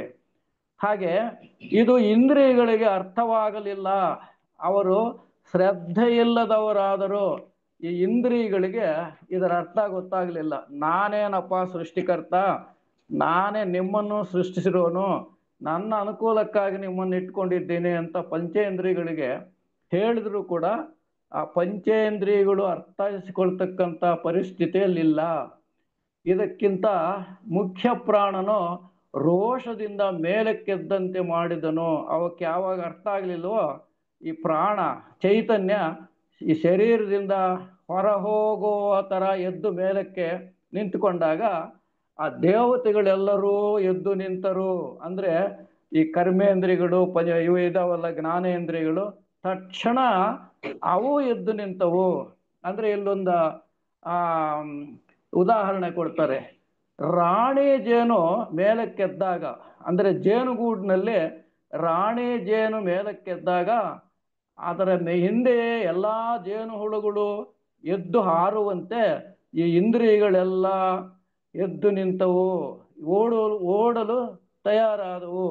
ಅವು ಎಲ್ಲೂ ಇಂದ್ರಿಯಗಳೆಲ್ಲ ಎದ್ದುವಂತೆ ಆತ್ಮನ ಜೊತೆಯಲ್ಲಿ. ಆವಾಗ ಯಾವ್ಯಾವು ಅಂತ ಮತ್ತೆ ಪ್ರಶ್ನಿಸ್ತಾರೆ. ವಾಕು, ಮನಸ್ಸು, ಕಣ್ಣು, ಕಿವಿ ಇವೆಲ್ಲ ಎದ್ದು ನಿಂತು ಆವಾಗ ಒಪ್ಪಿಕೊಂಡವಂತೆ ನೀನಿಲ್ಲದೆ ನಾವಿಲ್ಲ, ಹಾಗಾಗಿ ನೀನೇ ಶರೀರದಲ್ಲಿ ಮುಖ್ಯಸ್ಥ ಅಂತ ಈ ಎಲ್ಲ ಪಂಚೇಂದ್ರಿಯಗಳು ಕರ್ಮೇಂದ್ರಿಯಗಳು ಆತ್ಮನನ್ನು ನೀನೇ ಸರ್ವಶಕ್ತ, ನಾವು ನಿನಗೆ ಸಹಾಯಕರಷ್ಟೇ, ನಿನ್ನಿಂದ ಸೃಷ್ಟಿಸಲ್ಪಟ್ಟವರೇ ಅಂತವು ತಮ್ಮ ಸೋಲನ್ನು ಒಪ್ಪಿಕೊಂಡವು. ಅಂದ್ರೆ ಇಲ್ಲಿ ಮುಖ್ಯವಾಗಿ ಈ ಮಾನವ ಶರೀರವನ್ನು ನಡೆಸ್ತಕ್ಕಂಥದ್ದು ಆತ್ಮನೇ ಹೊರತು ಇಂದ್ರಿಯಗಳಲ್ಲ ಅಂತಕ್ಕಂಥ ಭಾವನೆ ಇಲ್ಲಿ ನಮಗೆ ಅರ್ಥ ಆಗುತ್ತೆ. ಹಾಗೆ ಇಲ್ಲಿ ನಾನು ದೇಹವಲ್ಲ, ಮನಸ್ಸಲ್ಲ, ಇಂದ್ರಿಯಗಳಲ್ಲ, ನಾನು ಭಗವಂತನ ಅಂಶವಾದ ಆತ್ಮನು ಅಂತ ನಾವು ಹೇಳ್ತೀವಿ. ಆವಾಗ ನಮ್ಮ ಟಿಯಾಸ್ವಿ ವಾಂಗ್ಮಯದಲ್ಲಿ ಎಲ್ಲ ಕಡೆನೂ ಬರುತ್ತೆ. ಹಾಗಾಗಿ ಇಲ್ಲಿ ಶರೀರದಲ್ಲಿರ್ತಕ್ಕಂಥ ದೇಹ, ಮನಸ್ಸು, ಇಂದ್ರಿಯಗಳು ಅವೆಲ್ಲ ನಾನಲ್ಲ, ನಾನು ಅಂದ್ರೆ ಇಲ್ಲಿ ಆತ್ಮನು ಮಾತ್ರ ಅಂತಕ್ಕಂಥ ಒಂದು ಪರಿಕಲ್ಪನೆಯನ್ನು ಇಲ್ಲಿ ಸೂಚಿಸಲಾಗಿದೆ. ಇದು 2ನೇ ಪ್ರಶ್ನೆಗೆ ಉತ್ತರ. ಅಂದ್ರೆ ಶರೀರದಲ್ಲಿ ಮುಖ್ಯಸ್ಥ ಯಾರು ಅಂತಂದ್ರೆ ಆತ್ಮನೇ ಮುಖ್ಯಸ್ಥ ಅಂತಕ್ಕಂಥದ್ದು. ಈಗ 3ನೇ ಪ್ರಶ್ನೆ. ಈ ಪ್ರಶ್ನೆಯನ್ನು ಕೌಸಲ್ಯ ಅಶ್ವಲಾಯನನು ಕೇಳುತ್ತಾನೆ. ಇವನು 3ನೇ ಶಿಷ್ಯ, ಕೌಸಲ್ಯ ಅಶ್ವಲಾಯನ ಅಂತಕ್ಕಂಥವನು. ಗುರುಗಳೇ, ಈ ಶರೀರವನ್ನು ಪ್ರವೇಶಿಸಿರುವ ಈ ಪ್ರಾಣಿಯು ಯಾವುದರಿಂದ ಹುಟ್ಟುವನು? ಶರೀರದಲ್ಲಿ ಒಂದು ಜೀವಿ ಇದೆ ಅಂತ ನಮಗೆಲ್ಲರಿಗೂ ಗೊತ್ತಿದೆ. ಆ ಜೀವಿ ಎಲ್ಲಿಂದ ಬಂತು, ಅದನ್ನು ಎಲ್ಲಿ ಹುಟ್ಟು, ಎಲ್ಲಿಂದ ಬಂದನು ಆ ಜೀವಿ, ಇದು ಅವನ ಪ್ರಶ್ನೆ. ಹಾಗೆ ಗುರುವರ್ಯರೇ, ಈ ಶರೀರವನ್ನು ಪ್ರವೇಶಿಸಿರುವ ಈ ಪ್ರಾಣಿಯು ಯಾವುದರಿಂದ ಹುಟ್ಟುವನು, ಈ ಶರೀರಕ್ಕೆ ಹೇಗೆ ಬರುವನು, ತನ್ನನ್ನು ವಿಭಾಗಿಸಿಕೊಂಡು ಹೇಗೆ ಇರುವನು, ಯಾವುದರಿಂದ ಉತ್ಕ್ರಮಿಸುವನು ಅಂದ್ರೆ ಶರೀರಕ್ಕೆ ಬಂದು ಸೇರ್ಕೊಳ್ತಾನೆ, ಆಮೇಲೆ ಬಿಟ್ಟು ಹೋಗ್ತಾನೆ. ಉತ್ಕ್ರಮಿಸುವುದು ಅಂದ್ರೆ ಬಿಡೋದು, ಅಥವಾ ಈ ಶರೀರವನ್ನು ಬಿಡತಕ್ಕಂಥದ್ದು, ಅಥವಾ ಇನ್ನೂ ಮುಂದುವರಿದ್ರೆ ಮರಣ ಸಮಯವನ್ನು ಇಲ್ಲಿ ಪ್ರಸ್ತಾಪಿಸ್ತಾರೆ. ಅಂದ್ರೆ ಬಿಟ್ಟು ಹೋಗುತ್ತೆ ಅಂತಕ್ಕಂಥ ಪ್ರಶ್ನೆ. ಅವನ ಪ್ರಶ್ನೆ ತನ್ನನ್ನು ವಿಭಾಗಿಸಿಕೊಂಡು ಹೇಗೆ ಇರುವನು, ಪ್ರಾಣಿ, ಆ ಪ್ರಾಣ ಅಂದ್ರೆ ಇಲ್ಲಿ ಆತ್ಮ ತನ್ನನ್ನು ತಾನು ವಿಭಾಗಗಳು ಮಾಡಿಕೊಂಡು ಅಂತ ನಾನು ಓದಿದ್ದೀನಿ. ಅಂದ್ರೆ ಇಲ್ಲಿ ಮೊದಲೇ ನಾವು ತಿಳ್ಕೊಂಡಿದ್ದೀವಿ, ಅವರು ಪೂರಾ ಏನೋ ತಿಳಿದವರಂತ ಬರಲಿಲ್ಲ. ಅವರು ಬ್ರಹ್ಮಜ್ಞಾನಿಗಳಾಗಿದ್ರು, ತಿಳುವಳಿಕೆ ಇತ್ತು, ಸುಮಾರು ಅಧ್ಯಯನ ಮಾಡಿದ್ರು, ಸಾಧನ ಮಾಡಿದ್ರು. ಅದನ್ನು ಇಲ್ಲಿ ನಮಗೆ ಪ್ರಸ್ತಾಪಿಸಿದ್ದಾರೆ.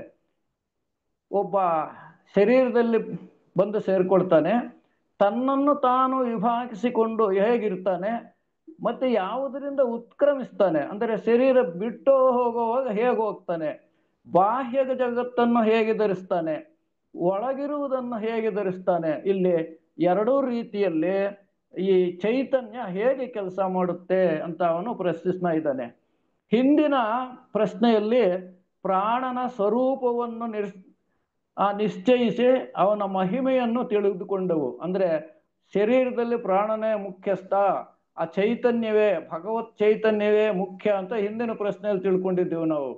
ಇವಾಗ ಅವನನ್ನು ಪರಮ ತತ್ವವೆಂದು ಹೇಳಲಾಗಿಲ್ಲ, ಅಲ್ಲಿ ಅವನೇ ಮುಖ್ಯಸ್ಥ, ಅವನೇ ಅಂತ, ಅವನು ಮುಖ್ಯ ಅಂತ ಹೇಳಿದ್ದೆ. ಇಲ್ಲಿ ಪರಮ ತತ್ವ ಅಂತ ಇಲ್ಲಿ ವ್ಯಾಖ್ಯಾನ ಮಾಡ್ತಾರೆ. ಏಕೆಂದರೆ ಅವನು ಇರುವ ವಸ್ತುಗಳೊಂದಿಗೆ ಸೇರಿಕೊಂಡು ಕಾರ್ಯನಿರತನಾಗಿದ್ದಾನೆ. ಇದನ್ನು ನಿರ್ಧರಿಸಲು ಈ ಪ್ರಶ್ನೆ ಬಂದಿದೆ. ಗುರು ಪಿಪ್ಪಲಾದನು ಶಿಷ್ಯನಿಗೆ ಅವನ ಪ್ರಶ್ನೆಗೆ, ಅಂದರೆ ಶರೀರದಲ್ಲಿರ್ತಕ್ಕಂಥವನು ಏನು, ಯಾರು, ಹೇಗೆ ಬಂದು ಸೇರಿಕೊಂಡ, ತನ್ನನ್ನು ವಿಭಾಗ ಮಾಡಿಕೊಂಡು ಅವನು ಹೇಗೆ ಶರೀರದಲ್ಲಿ, ಈ ವಿಭಾಗ ಅನ್ನೋದಕ್ಕೆ ಇಲ್ಲಿ ಅರ್ಥೈಸಿದ್ದಾರೆ. ಗುರು ಹೇಳ್ತಾನೆ, ನಿನಗಾಗಲೇ ಸುಮಾರಾಗಿ ಗೊತ್ತಿದೆಯಪ್ಪ, ಅದಕ್ಕೆ ಇಲ್ಲಿ ಹೇಳ್ತಾರೆ, ನೀನು ಅತಿಯಾದ ಪ್ರಶ್ನೆಗಳನ್ನು ಕೇಳುತ್ತಿರುವೆ, ನೀನು ಅತಿಶಯವಾಗಿ ಬ್ರಹ್ಮನನ್ನು ತಿಳಿದಿರುವೆ, ಆದುದರಿಂದ ನಿನಗೆ ನಾನು ನಿನ್ನ ಅನುಮಾನವನ್ನು ಪರಿಹರಿಸಲು ಪ್ರಯತ್ನಿಸ್ತೇನೆ ಅಂತ ಗುರು ಇಲ್ಲಿ ಹೇಳ್ತಾ ಇದ್ದಾರೆ.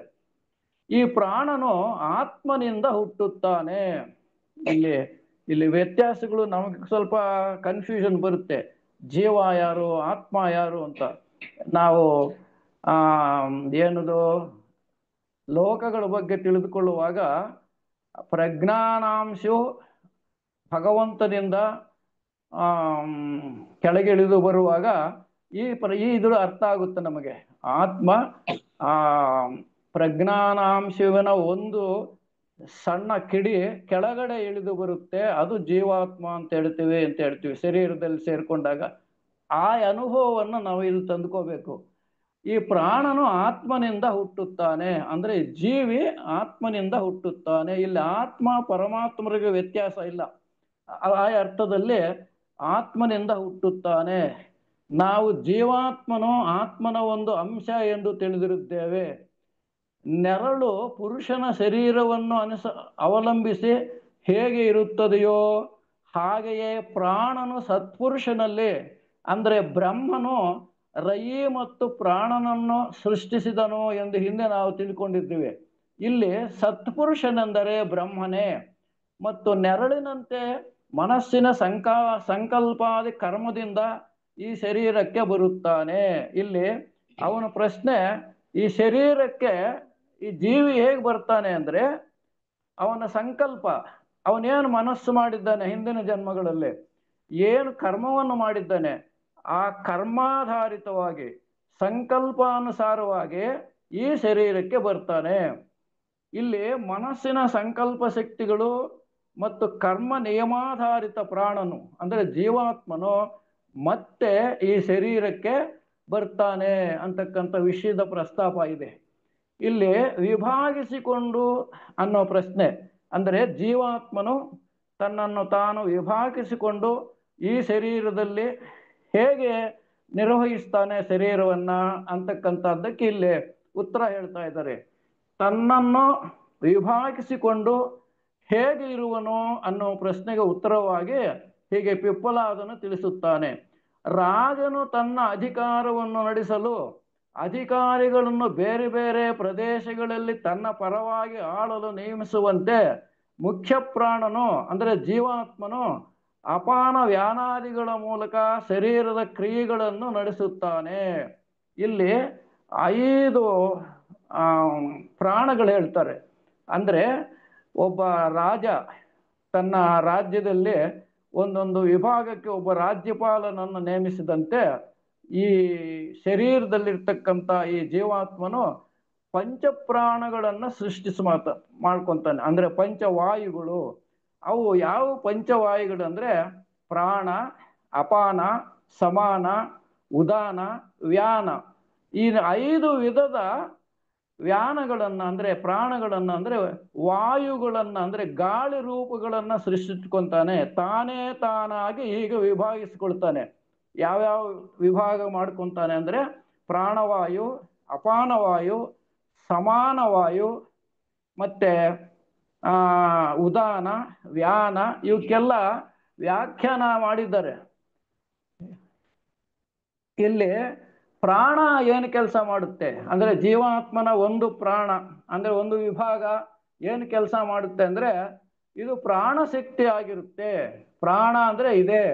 ಅಪಾನ ಅಂದ್ರೆ ಕೆಳಗಿನ ಭಾಗದಲ್ಲಿರುವ ಶಕ್ತಿ, ಮಲಮೂತ್ರ ವಿಸರ್ಜನೆ, ಪ್ರಸವ ಕಾರ್ಯಗಳನ್ನು ನಿರ್ವಹಿಸುತ್ತೆ ಈ ವಾಯು. ಇನ್ನ 3ನೇದು ಸಮಾನ ವಾಯು ಅಂದ್ರೆ ಶರೀರದ ಮಧ್ಯಭಾಗದಲ್ಲಿರುತ್ತೆ. ಆಹಾರ ಜೀರ್ಣಕ್ರಿಯೆ, ಮಾತನಾಡುವ ಶಕ್ತಿ, ಪೋಷಕಾಂಶಗಳನ್ನು ಈ ವಾಯು ಒದಗಿಸುತ್ತದೆ. ಉದಾನ ವಾಯು ಅಂದ್ರೆ ಅದು ಕಂಠ ಪ್ರದೇಶದಲ್ಲಿರುತ್ತೆ. ಇದ್ದು ಮಾತು, ಶಬ್ದ, ಸರಿಯಾದ ಉಚ್ಚಾರಣೆ, ಜೀರ್ಣಶಕ್ತಿ, ಮರಣ ಸಮಯದಲ್ಲಿ ವಾಯು ಮುಖ್ಯವಾದ ಪಾತ್ರವನ್ನು ವಹಿಸುತ್ತದೆ. ಆಮೇಲೆ ವ್ಯಾನವಾಯು ಅಂದ್ರೆ ದೇಹಾದ್ಯಂತ ಹರಡಿಕೊಂಡಿರುತ್ತೆ. ಈ ಪಂಚಪ್ರಾಣಗಳು ಸಮತೋಲನದಲ್ಲಿದ್ದಾಗ ದೇಹ, ಮನಸ್ಸು ಆರೋಗ್ಯಕರವಾಗಿರುತ್ತದೆ. ವ್ಯತ್ಯಾಸಗಳಾದರೆ ರೋಗ ರುಜಿನಗಳಿಗೆ ತುತ್ತಾಗಿ ಸಂಕಟ ಪಡುತ್ತದೆ ಅಂತ ಋಗ್ವೇದ ಮತ್ತೆ ವೇದಗಳಲ್ಲಿ ತಿಳಿಪಡಿಸಿದೆ. ಅಂದ್ರೆ ಜೀವಾತ್ಮನು ತನ್ನನ್ನು ತಾನು 5 ವಿಭಾಗಗಳನ್ನು ಮಾಡಿಕೊಂಡು ಪಂಚಪ್ರಾಣಗಳ ರೀತಿಯಲ್ಲಿ ಶರೀರವನ್ನು ನಿರ್ವಹಿಸುತ್ತದೆ. ಇದೇನೆ ತನ್ನನ್ನು ತಾನು ವಿಭಾಗಿಸಿಕೊಂಡು ಅಂತಕ್ಕಂಥ ವಿಷಯ. ಇಲ್ಲಿ ರಾಜನು ಹೇಗೆ ತನ್ನ ಪ್ರದೇಶಗಳನ್ನು ಆಡೋದಕ್ಕೆ ತನ್ನ ಪ್ರತಿನಿಧಿಗಳನ್ನು ಇಟ್ಕೊಂತಾನೋ ಹಾಗೆ ಈ ಪ್ರಾಣನು ತನ್ನನ್ನೇ ತಾನು ವಿಭಾಗಗಳನ್ನಾಗಿ ಮಾಡಿಕೊಂಡು ಈ ಶರೀರವನ್ನು ನಿಗ್ರಹಿಸ್ತಾನೆ ಅಂತಕ್ಕಂಥ ವಿಷಯ ಇಲ್ಲಿ ಸ್ಪಷ್ಟವಾಗಿ ಹೇಳಿದೆ. ಶರೀರ ವಿಜ್ಞಾನವು ಪ್ರಾಚೀನ ಋಷಿಗಳಿಗೆ ತಿಳಿದಿದ್ದೆಂದು ಇದರಿಂದ ನಮಗೆ ಗೊತ್ತಾಗುತ್ತೆ. ಹಾಗೆ ಇಲ್ಲಿ ಈ 5 ಪ್ರಾಣಿಗಳಿಂದ ಏನು ಮಾಡ್ತಾನೆ ಜೀವಿ ಅಂದ್ರೆ ಪುಣ್ಯ ಮಾಡಿದ್ದರೆ ಪುಣ್ಯಲೋಕಕ್ಕೆ ಹೋಗ್ತಾನೆ, ಪಾಪ ಮಾಡಿದ್ದರೆ ನರಕಕ್ಕೆ ಹೋಗ್ತಾನೆ. ಪುಣ್ಯ ಪಾಪ ಎರಡನ್ನೂ ಮಾಡಿದ್ರೆ ಮತ್ತೆ ಈ ಸ್ಥೂಲ ಲೋಕದಲ್ಲೇ ಹುಟ್ಟುತ್ತಾನೆ ಅಂತಕ್ಕಂಥ ವಿಚಾರವನ್ನ ಈ 3ನೇ ಪ್ರಶ್ನೆಯಲ್ಲಿ ಉತ್ತರವಾಗಿ ತಂದಿದ್ದಾರೆ. ಇನ್ನ 4ನೇ ಪ್ರಶ್ನೆ ಪುರುಷನ ಸ್ವಪ್ನ ಪ್ರಪಂಚವನ್ನು ಕುರಿತಿದ್ದು. ಈ ಪ್ರಶ್ನೆಯನ್ನ ಸೌರ್ಯಾಯಣ ಗಾರ್ಗ್ಯನು ಕೇಳ್ತಾನೆ. ಗುರುಗಳೇ, ಈ ಪುರುಷನಲ್ಲಿ ಅಂದರೆ ಶರೀರದಲ್ಲಿ ಯಾವುದು ನಿದ್ರಿಸುತ್ತೆ? ನಿದ್ರಿಸುವುದು ಯಾವುದು? ಯಾವ ದೇವನು ಸ್ವಪ್ನಗಳನ್ನು ನೋಡುವನು? ಯಾರಿಗೆ ಸುಖವು ಉಂಟಾಗುವುದು? ಯಾರಲ್ಲಿ ಎಲ್ಲವೂ ಏಕೀಭವಿಸುವುದು? ಇದು ಈ ಪ್ರಶ್ನೆ ಸ್ವಪ್ನಕ್ಕೆ ಸಂಬಂಧಪಟ್ಟಿದ್ದು. ಇನ್ನು ನಾವು ಏನು ಕಾಮಲೋಕವನ್ನು ಓದುವಾಗ ತಿಳ್ಕೊಳ್ಳುವಾಗ ನಾವು ಸ್ಪಷ್ಟವಾಗಿ ಅರ್ಥ ಮಾಡ್ಕೊಂತೀವಿ. ಏನು ಅಂತಂದ್ರೆ ಏನೇನು ನಾವು ಯೋಚನೆ ಮಾಡ್ತೀವೋ ಇದು ಜಾಗೃತ ಪ್ರಪಂಚದಲ್ಲಿ ಏನು ಚಿಂತನೆ ಮಾಡ್ತೀವೋ ಅದೆಲ್ಲವೂ ನಾವು ಕಾಮಲೋಕದಲ್ಲಿ ಮತ್ತೆ ಪುನರಾವರ್ತಿಸ್ತೀವಿ. ಅಲ್ಲಿ ಕೆಲವು ವಿಷಯಗಳು, ಕೆಲವು ನಡೆದಿರುವಂಥವು, ನಡೆದೇ ಇರದೆ ಅಂತಕ್ಕಂಥವು ಎಲ್ಲನೂ ಅಲ್ಲಿ ಮತ್ತೆ ಪುನರಾವರ್ತನೆ ಆಗುತ್ತೆ. ಅದು ನಾವು ಕಾಮಲೋಕದಲ್ಲಿ ಅದನ್ನ ಓದಿದ್ದೀವಿ. ಹಾಗಾಗಿ ಈ ಕಾಮಲೋಕದ ವಿವರಣೆನೇ ಕೊಟ್ಟಿದ್ದಾರೆ. ಸ್ವಪ್ನದಲ್ಲಿ ನಾವು ಕೆಲವು ನಡೆದಿರುವ ವಿಷಯಗಳು, ನಡೀದೇ ಇರೋ ವಿಷಯಗಳು, ನಡೀಬಾರದಂಥ ವಿಷಯಗಳು, ನಡೀಲೇಬೇಕಾದಂಥ ವಿಷಯಗಳೆಲ್ಲವನ್ನು ಸ್ವಪ್ನದಲ್ಲಿ ಈ ಜೀವಿಯು ಅನುಭವಿಸ್ತಾನೆ ಅಂತಕ್ಕಂಥದ್ದು ಸ್ವಪ್ನ ಪ್ರಪಂಚದಲ್ಲಿ ಆಗ್ತಕ್ಕಂಥ ಏರುಪೇರುಗಳ ಬಗ್ಗೆ ಇಲ್ಲಿ ಪ್ರಸ್ತಾಪ ಮಾಡಿ, ಇಲ್ಲಿ ಸ್ವಪ್ನದಲ್ಲಿ ಈ ಜೀವಿಯು ಯಾವ ಸಾಧನೆಯನ್ನು ಮಾಡಲ್ಲ, ಅದನ್ನ ಮುಂದಿನ ಭಾಗ ಅಂದ್ರೆ ಸುಷುಪ್ತಿಯಲ್ಲಿ, ಆ ಜಾಗೃತ್ ಸ್ವಪ್ನ ಸುಷುಪ್ತಿ, ಆ ಸುಷುಪ್ತಿ ಅಂದ್ರೆ ಗಾಢ ನಿದ್ರೆ, ಗಾಢ ನಿದ್ರೆಯಲ್ಲಿ ಮಾತ್ರ ಅವನು ಎಲ್ಲವನ್ನೂ ಮರೆತು ಜೀವನು ಭಗವಂತನೊಡನೆ ಸೇರಿಕೊಂಡಿರ್ತಾನೆ ಅಂತ ನಮ್ಮ ಯಾವುದು ಚಾಂದೋಗ್ಯೋಪನಿಷತ್ತಿನಲ್ಲಿ ಕೂಡ ಇರುತ್ತೆ. ಅಂದ್ರೆ ಸುಷುಪ್ತಿ ಸ್ಥಿತಿಯಲ್ಲಿದ್ದ, ಅಂದ್ರೆ ಗಾಢ ನಿದ್ರೆ, ಸ್ವಪ್ನ ಇಲ್ಲ, ಜಾಗ್ರತ್ತು ಇಲ್ಲ, ಆ ಸಂದರ್ಭದಲ್ಲಿ ಈ ಜೀವನು ಭಗವಂತನೊಡನೆ ಇರ್ತಾನೆ, ಅಲ್ಲಿ ಆನಂದವನ್ನು ಪಡೀತಾನೆ. ಯಾಕೆ ಅಂದ್ರೆ ಸ್ವಪ್ನ ಜಾಗ್ರತ್ತಿನ ಯಾವುದೇ ವ್ಯವಹಾರಗಳು ಅಲ್ಲಿ ನಡೆಯುವುದಿಲ್ಲ. ಈ ವಿಚಾರವನ್ನ ಈ ಪ್ರಶ್ನೆನಲ್ಲಿ ಬರುತ್ತೆ. ಇನ್ನ 5ನೇ ಪ್ರಶ್ನೆ, ಅನಂತರ ಶೈಬ್ಯ ಸತ್ಯಕಾಮನು ಗುರುಗಳನ್ನು ಪ್ರಶ್ನಿಸ್ತಾನೆ. ಗುರುವರ್ಯರೇ, ಮನುಷ್ಯನಲ್ಲಿ ಯಾವನು ಮರಣದವರೆಗೂ ಅಂದರೆ ಜೀವಕಾಲವೆಲ್ಲ ಓಂಕಾರವನ್ನು ಅಭಿಧ್ಯಾನಿಸುವನೋ, ಅಂದರೆ ಓಂಕಾರವನ್ನು ಅಭಿಧ್ಯಾನ ಮಾಡುವುದು ಅಂದರೆ ಇಂದ್ರಿಯಗಳನ್ನು ಹತೋಟಿಯಲ್ಲಿಟ್ಟುಕೊಂಡು ಅವನು ಯಾರು ಜೀವನದುದ್ದಕ್ಕೂ ಓಂಕಾರವನ್ನು ಮಾಡ್ತಾನೋ ಅವನು ಅದರಿಂದ ಯಾವ ಲೋಕವನ್ನು ಸೇರುತ್ತಾನೆ ಅಥವಾ ಯಾವ ಲೋಕವನ್ನು ಜಯಿಸುತ್ತಾನೆ ಅಂತಿದೆ. ಅಂದ್ರೆ ಇಲ್ಲಿ ಯಾವ್ಯಾವ ಲೋಕಗಳಿಗೆ ಹೋಗ್ತಾನೆ, ಯಾರು ಜೀವನದುದ್ದಕ್ಕೂ ಓಂಕಾರವನ್ನ ಉಚ್ಚರಿಸ್ತಕ್ಕಂಥವನು.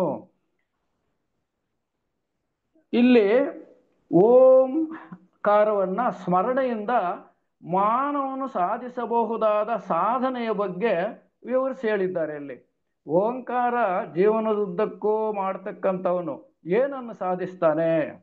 ಗುರು ಪಿಪ್ಪಲಾದನು ಉತ್ತರಿಸುತ್ತಾನೆ, ಎಲೈ ಸತ್ಯಕಾಮನೆ, ಓಂಕಾರವೇ ಪರಬ್ರಹ್ಮವೂ ಅಪರಬ್ರಹ್ಮವೂ ಆಗಿದೆ.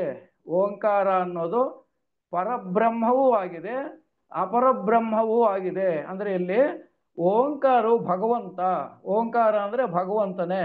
ಇಲ್ಲಿ ಭಗವಂತನು ಪರ ಮತ್ತು ಅಪರ ಅಂದ್ರೆ ಸಗುಣ ಮತ್ತು ನಿರ್ಗುಣ ಸ್ಥಿತಿಯಲ್ಲಿ ಇರ್ತಾನೆ. ಓಂಕಾರದಿಂದ ಎರಡೂ ಸ್ಥಿತಿಗಳನ್ನು ಅರ್ಥ ಮಾಡ್ಕೋಬಹುದು, ಭಗವಂತನ ನಿರ್ಗುಣ ಸ್ಥಿತಿ ಮತ್ತು ಸಗುಣ ಸ್ಥಿತಿ. ನಿರ್ಗುಣ ರೀತಿಯಲ್ಲಾದ್ರೂ ನಾವು ಓಂಕಾರ ಜಪದ ಮೂಲಕ ಭಗವಂತನ ಸೇರಬಹುದು, ಸಗುಣ ಬ್ರಹ್ಮನ ಆರಾಧನೆಯಿಂದನೂ ಓಂಕಾರ ಮಾಡಿ ಭಗವಂತನ ಸೇರಬಹುದು ಅಂತಕ್ಕಂಥದ್ದು ವಿವರ ಇಲ್ಲಿದೆ. ಓಂಕಾರವು ನಿರ್ಗುಣ ಬ್ರಹ್ಮವೂ ಸಗುಣ ಬ್ರಹ್ಮವೂ ಆಗಿದೆ, ಎರಡೂ ಆಗಿದೆ. ಸಗುಣ ಬ್ರಹ್ಮೋಪಾಸನೆಯಿಂದನೂ ನಾವು ಭಗವಂತನನ್ನು ಸೇರಬಹುದು, ನಿರ್ಗುಣ ಬ್ರಹ್ಮೋಪಾಸನೆಯಿಂದನೂ ಭಗವಂತನನ್ನು ಸೇರಬಹುದು ಅಂತಕ್ಕಂಥ ವಿಚಾರವನ್ನ ಈ ಓಂಕಾರ ವ್ಯಕ್ತಪಡಿಸುತ್ತದೆ. ಯಾವೆರಡರಲ್ಲಿ ಒಂದನ್ನು ಸಾಧಕನು ಅನುಸರಿಸಬಹುದು, ಯಾವುದಾದ್ರೂ ರೀತಿಯಲ್ಲಿ. ಸಗುಣ ಬ್ರಹ್ಮೋಪಾಸನೆ ಮಾಡಿಯಾದ್ರೂ ಆಗ್ಬೋದು, ನಿರ್ಗುಣ ಬ್ರಹ್ಮ ಉಪಾಸನೆಯಿಂದಾದ್ರೂ ಸಾಧನೆ ಮಾಡಬಹುದು. ಅವನು ಮೊದಲ ಮಾತ್ರೆಯನ್ನು, ಅಂದ್ರೆ ಇಲ್ಲಿ 3 ಮಾತ್ರೆಗಳು ಬರುತ್ತೆ, ನಮಗೆಲ್ಲರಿಗೂ ಗೊತ್ತಿದೆ, ಆ ಉ ಮಾ ಹಾಗೆ ಆ ಉ ಅಂತಕ್ಕಂಥದ್ದು. ಮೊದಲ ಮಾತ್ರೆಯನ್ನು ಅಂದ್ರೆ ಅಕಾರವನ್ನು ಅಭಿಧ್ಯಾನಿಸಿದರೆ, ಯಾರು ಮೊದಲನೇ ಆ ಅಂತಕ್ಕಂಥದ್ದನ್ನು ಉಚ್ಚರಿಸಿ ಧ್ಯಾನಿಸಿದರೆ ಅದರಿಂದಲೇ ತಿಳಿದುಕೊಂಡವನಾಗಿ ಜಗತ್ತಿನಲ್ಲಿ ಕೂಡಲೇ ಮನುಷ್ಯ ಜನ್ಮವನ್ನು ಹೊಂದುತ್ತಾನೆ. ಅಂದ್ರೆ ಇಲ್ಲಿ ಮನುಷ್ಯ ಜನ್ಮದಲ್ಲಿ ಇದ್ದೇ ತಾನೆ. ಇಲ್ಲಿ ಓಂಕಾರದಿಂದ ಮನುಷ್ಯ ಜನ್ಮ ಮತ್ತೆ ಅಂದ್ರೆ ಇಲ್ಲ ಅರ್ಥ ನಿಜವಾದ ಮನುಷ್ಯನಾಗ್ತಾನೆ ಅಂತಕ್ಕಂಥದ್ದು. ಒಬ್ಬ ವ್ಯಕ್ತಿ ನಿಜವಾದ ತನ್ನ ವ್ಯಕ್ತಿತ್ವವನ್ನು ಅಂದ್ರೆ ತಾನು ಭಗವಂತನ ಅಂಶ ಅನ್ನೋದನ್ನ ಅರ್ಥಕೊಳ್ಳಬೇಕಾದ್ರೆ ಈ ಅಕಾರ ಉಚ್ಚಾರಣೆಯಿಂದ ಅವನು ನಿಜವಾಗಿ ಮನುಷ್ಯತ್ವವನ್ನು ಅರ್ಥ ಮಾಡ್ಕೊಳ್ತಾನೆ ಅಂತಕ್ಕಂಥದ್ದಿಲ್ಲಿ. ಇವನ್ನ ಯಾರು ಹೇಳ್ತಾರೆ ಅಂದ್ರೆ ಋಕ್ಕುಗಳು ಇದನ್ನು ವ್ಯಕ್ತಪಡಿಸುತ್ತವೆ. ಋಕ್ಕುಗಳು ಅಂದ್ರೆ ವೇದ ಮಂತ್ರಗಳಲ್ಲಿ ನಮಗೆ ಈ ವಿಷಯ ಬರುತ್ತೆ. ಅಕಾರವನ್ನ ಉಚ್ಚಾರಣೆ ಮಾಡುವನು ನಿಜವಾದ ಮಾನವನಾಗಿ ವ್ಯವಹರಿಸಲ್ಪಡ್ತಾನೆ ಅಂತಕ್ಕಂಥದ್ದು. ಹಾಗೆ ಅವನು ಅಲ್ಲಿ ತಪಸ್ಸಿನಿಂದಲೂ ಬ್ರಹ್ಮಚರ್ಯದಿಂದಲೂ ಶ್ರದ್ಧೆಯಿಂದಲೂ ಕೂಡಿದವನಾಗಿ, ಅಂದ್ರೆ ಕರ್ಮಜ್ಞಾನಗಳಿಂದ ಭ್ರಷ್ಟನಾಗಿ ದುರ್ಗತಿಯನ್ನು ಹೊಂದುವುದಿಲ್ಲ. ಇದು ಭಗವದ್ಗೀತೆಯಲ್ಲೂ ಕೂಡ ಇದೆ. ಅಂದರೆ ಯಾರು ಅಕಾರದಿಂದ ಭಗವಂತನನ್ನ ಧ್ಯಾನಿಸ್ತಾರೋ ಅವರಿಗೆ ಯಾವ ದುರ್ಗತಿಯೂ ಬರಲ್ಲ, ನಿಜವಾದ ಮಾನವನಾಗಿ ವ್ಯವಹರಿಸಲ್ಪಡ್ತಾನೆ. ಪುನಃ ಎರಡನೇ ಇದನ್ನು ಅಂದರೆ ಉಕಾರವನ್ನ ಉಚ್ಚರಿಸುವುದರಿಂದ ಮನಸ್ಸಿನಲ್ಲಿ ಆತ್ಮಭಾವವನ್ನು ಹೊಂದುತ್ತಾನೆ, ಆತ್ಮನನ್ನು ಅರಿಯುತ್ತಾನೆ. ಅವನು ಮೃತನಾದ ಮೇಲೆ ಯಜಸ್ಸುಗಳಿಂದ ಅಂದರೆ ಮಂತ್ರಾದಿಗಳಿಂದ, ಯಜ್ಞಯಾಗಾದಿಗಳಿಂದ, ಪೂಜೆ ಹೋಮಗಳಿಂದ ಅವನು ಅಂತರಿಕ್ಷದಲ್ಲಿರುವ ಸೋಮಲೋಕಕ್ಕೆ ಅಂದರೆ ಚಂದ್ರಲೋಕಕ್ಕೆ ಹೋಗುತ್ತಾನೆ. ಅದರ ಫಲ ಉಕಾರವನ್ನು ಜಪ ಮಾಡಿ ಯಾರು ಭಗವಂತನನ್ನು ಸೇವಿಸ್ತಾರೋ ಅವರು ಚಂದ್ರಲೋಕಕ್ಕೆ ಹೋಗ್ತಕ್ಕಂಥ ಅವಕಾಶ ಇದೆ. ಅವನು ಸೋಮಲೋಕಕ್ಕೆ ಹೋಗ್ತಾನೆ ಅಂದರೆ ಚಂದ್ರಲೋಕಕ್ಕೆ ಹೋಗ್ತಾನೆ, ಸುಖಗಳನ್ನು ಅನುಭವಿಸ್ತಾನೆ. ಆದರೆ ಅವನು 3 ಮಾತ್ರೆಗಳುಳ್ಳ ಓಂಕಾರವನ್ನು ಪೂರ್ತಿ ಓಂ ಆ ಓಂ ಅದನ್ನು ಉಚ್ಚರಿಸ್ತಾನೋ ಅವನು ಎಲ್ಲಿಗೆ ಹೋಗ್ತಾನಪ್ಪ ಅಂತಂದ್ರೆ ಅವನು ಜ್ಯೋತಿರ್ಮಯವಾದ ಸೂರ್ಯನಲ್ಲಿ ಒಂದಾಗುತ್ತಾನೆ. ಈ ಓಂಕಾರ ಜಪದಿಂದ, ಉಚ್ಚಾರಣೆಯಿಂದ ಜೀವನದುದ್ದಕ್ಕೂ ಅದನ್ನ ಸಾಧನೆ ಮಾಡುವುದರಿಂದ ಇಲ್ಲಿ ಸೂರ್ಯಲೋಕ ಅಂದ್ರೆ ಬ್ರಹ್ಮಲೋಕಕ್ಕೆ ಸೇರುವ ಅವಕಾಶ ಇದೆ.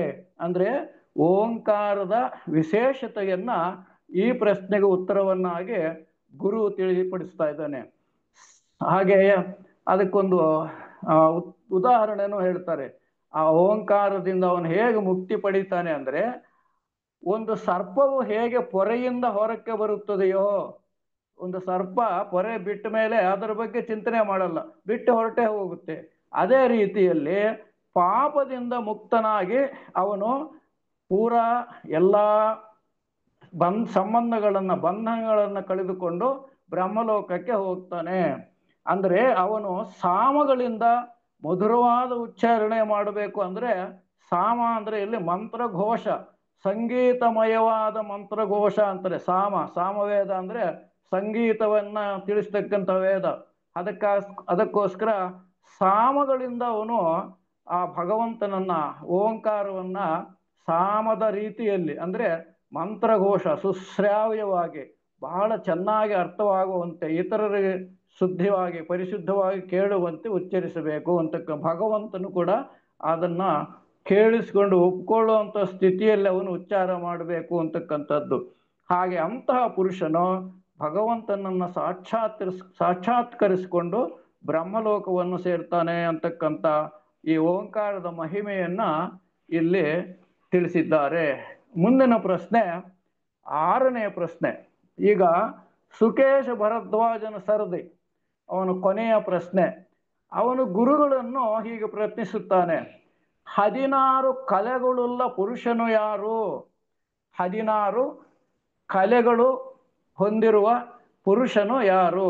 ಆ ಪುರುಷನು ಎಲ್ಲಿರುವನು? ವೇದಗಳಲ್ಲಿ ಉಪನಿಷತ್ತುಗಳಲ್ಲಿ ಹೇಳಿದೆ ಆ ಪುರುಷನಿಗೆ 16 ಕಲೆಗಳಿರುತ್ತೆ ಅಂತ. ಅವನು ಯಾರು? ಅವನು ಎಲ್ಲಿರ್ತಾನೆ? ಇದು ಯಾರ ಪ್ರಶ್ನೆ? ಸುಕೇಶ ಭರದ್ವಾಜನ ಪ್ರಶ್ನೆ. ಅಲ್ಲಿ ಈ 16 ಕಲೆಗಳಂದ್ರೆ ಯಾವಿವು, ಅದು ಯಾರು ಹೊಂದಿರ್ತಾರೆ, ಅದು ಏನು ಅಂತಕ್ಕಂಥ ವಿಚಾರವನ್ನ ಗುರುಗಳು ಹೀಗೆ ಅರ್ಥೈಸಿ ಹೇಳ್ತಾ ಇದ್ದಾರೆ. ಸತ್ಯನು ಅಕ್ಷರನು ಆದಿಪುರುಷನನ್ನು ಎಲ್ಲಿ ತಿಳಿದುಕೊಳ್ಳಬೇಕು, ಈ ವಿಷಯವನ್ನು ತಿಳಿಯಲು 6ನೆಯ ಪ್ರಶ್ನೆ ಬಂದಿದೆ. ಅಂದ್ರೆ ಸತ್ಯನು ಅಂದ್ರೆ ಸತ್ಯ ಭಗವಂತ, ಅಕ್ಷರನು ಅಂದ್ರೆ ನಾಶವಾಗದೇ ಇರ್ತಕ್ಕಂಥವನು ಆದ ಪುರುಷನನ್ನು ಎಲ್ಲಿ ತಿಳಿದುಕೊಳ್ಳಬೇಕು, ಈ ವಿಷಯ ಈ 6ನೆಯ ಪ್ರಶ್ನೆಗೆ ಉತ್ತರವಾಗಿ ಬರುತ್ತೆ. ಗುರು ಪಿಪ್ಪಲಾದನು ಶಿಷ್ಯನಿಗೆ ಹೇಳ್ದಾನೆ, ಶಿಷ್ಯನೇ, ಯಾವ ಮಾನವನಲ್ಲಿ ಈ 16 ಕಲೆಗಳು ಉತ್ಪನ್ನವಾಗುತ್ತಿರುವವೋ ಆ ಪುರುಷನೇ ಶರೀರದಲ್ಲಿಯೇ ಇರುತ್ತಾನೆ. ಇವು ಎಲ್ಲೂ ಬೇರೆ ಕಡೆ ಇರಲ್ಲ, ಅವೆಲ್ಲ ಮಾನವನ ಶರೀರದಲ್ಲಿಯೇ ಈ 16 ಕಲೆಗಳು ಇರುತ್ತೆ. ಆತ್ಮನನ್ನು ಈ ಶರೀರದಲ್ಲಿ ಅಂದರೆ ಹೃದಯ ಕಮರದಲ್ಲಿರುವ ಆಕಾಶದಲ್ಲಿಯೇ ಅರಿತುಕೊಳ್ಳಬೇಕು. ಎಲ್ಲಿ ನಾವು ಅದನ್ನು ಅರಿತುಕೊಳ್ಳಬಹುದು? ಅವನನ್ನ ಪುರುಷನನ್ನ ಅಂದ್ರೆ ಮಾನವನ ಆತ್ಮದಲ್ಲಿಯೇ ಅವನಿರ್ತಾನೆ. ನಾವು ಅಂತರಾತ್ಮ ಅಂತ ಹೇಳ್ತೀವಿ. ಮಾನವನ ಅಂತರಾತ್ಮದಲ್ಲಿಯೇ ಈ ಭಗವಂತನ ಅಂಶ ಇದೆ, ಭಗವಂತನ ಅಲ್ಲೇ ಇರ್ತಾನೆ. ನಾವು ಅಲ್ಲೇ ಅರ್ಥ ಮಾಡಿಕೊಳ್ಳಬೇಕು, ಬೇರೊಂದೆಡೆ ಅರಿಯಲು ಸಾಧ್ಯವಿಲ್ಲ. ಅಂದ್ರೆ ನಾವು ಏನು ಅಹಂ ಬ್ರಹ್ಮಾಸ್ಮಿ, ತತ್ವಮಸಿ ಇದೆಲ್ಲ ಹೇಳ್ತೀವೋ ಅದೇ ಭಗವಂತ ನನ್ನಲ್ಲೇ ಇದ್ದಾನೆ, ನಿನ್ನಲ್ಲೇ ಇದ್ದಾನೆ ಅಂತಕ್ಕಂಥ ಅರ್ಥ ಇಲ್ಲಿದೆ. 16 ಕಲೆಗಳಿಂದ ಕೂಡಿರ್ತಾನೆ. ಅಂದ್ರೆ ಈ 16 ಕಲೆಗಳು ಯಾವುವು ಅಂದ್ರೆ ಈ ಶ್ರುತಿಯಲ್ಲಿ ಹೀಗೆ ಹೇಳ್ತಾರೆ. ಪ್ರಾಣ ಅಂದ್ರೆ ಜೀವಶಕ್ತಿ, ಒಂದು ಮೊದಲನೇ ಕಲೆ ಪ್ರಾಣ, ಅದು ಜೀವಶಕ್ತಿ. ಶ್ರದ್ಧಾ ನಂಬಿಕೆ, ಈ ಕಲೆಗಳೆಲ್ಲ ನಮ್ಮಲ್ಲಿವೆ. ಅಂದ್ರೆ ಈ ಗುಣಗಳು ನಮ್ಮಲ್ಲಿವೆ, ಮಾನವನಲ್ಲಿವೆ. ಪ್ರಾಣ ಇದೆ ಅಂದ್ರೆ ಜೀವಶಕ್ತಿ ಇದೆ, ಶ್ರದ್ಧಾ ಅಂದ್ರೆ ನಂಬಿಕೆ ಇದೆ, ಅಗ್ನಿ ಇದೆ, ಅಗ್ನಿ ಲಕ್ಷಣ ಇದೆ ನಮ್ಮಲ್ಲಿ. ಮಂದಗತಿಯಲ್ಲಿ ಇದು ನಡೀತಾ ಇರುತ್ತೆ, ಜೀರ್ಣಕ್ರಿಯೆಯಲ್ಲಿ ಅಗ್ನಿ ಒಂದು ಅವಕಾಶ ಇದೆ. ಮತ್ತೆ ಆಕಾಶ ಅಂದ್ರೆ ನಮ್ಮ ಶರೀರದಲ್ಲಿ ಆಕಾಶ ಭಾಗವಾಗಿದೆ. ಅಗ್ನಿ, ಪೃಥ್ವಿ, ಭೂಮಿಯ ಅಂಶನೂ ಇದೆ. ಆಪ ಅಂದ್ರೆ ನೀರಿನ ಅಂಶ ಇದೆ. ವಾಯುವಿನ ಅಂಶಲ್ಲೂ ಮಾನವ ಶರೀರದಲ್ಲಿದೆ. ಪೃಥ್ವಿ ಭೂಮಿ ಇದೆ. ಇಂದ್ರಿಯಗಳಿವೆ, ಪಂಚೇಂದ್ರಿಯಗಳಿವೆ. ಮನಸ್ಸು ಅದು ಇದೆ. ವೀರ್ಯ ಅಂದ್ರೆ ಬೀಜ ಶಕ್ತಿ, ಸೃಜನ ಶಕ್ತಿ ಇದೆ ಮಾನವನಲ್ಲಿ. ಮತ್ತೆ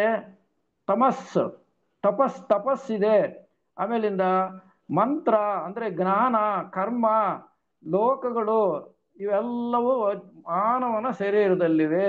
ಅವೆಲ್ಲ ಬೇರೆ ಇಲ್ಲ, ಮಾನವನೇ ಅವನ್ನೆಲ್ಲ ಹೊತ್ತಿದ್ದಾನೆ, ಅದರ ಮೂಲಕವೇ ತನ್ನ ವ್ಯವಹಾರವನ್ನು ನಡೆಸ್ತಾ ಇದ್ದಾನೆ ಅಂತ. ಅದಕ್ಕೋಸ್ಕರನೇ 16 ಕಲೆಗಳುಳ್ಳ ಪುರುಷನು ಆಲೋಚನೆ ಮಾಡಿದನು. ಯಾವನು ಉತ್ಕ್ರಮಿಸಿದರೆ ಶರೀರದಿಂದ ಹೊರಗೆ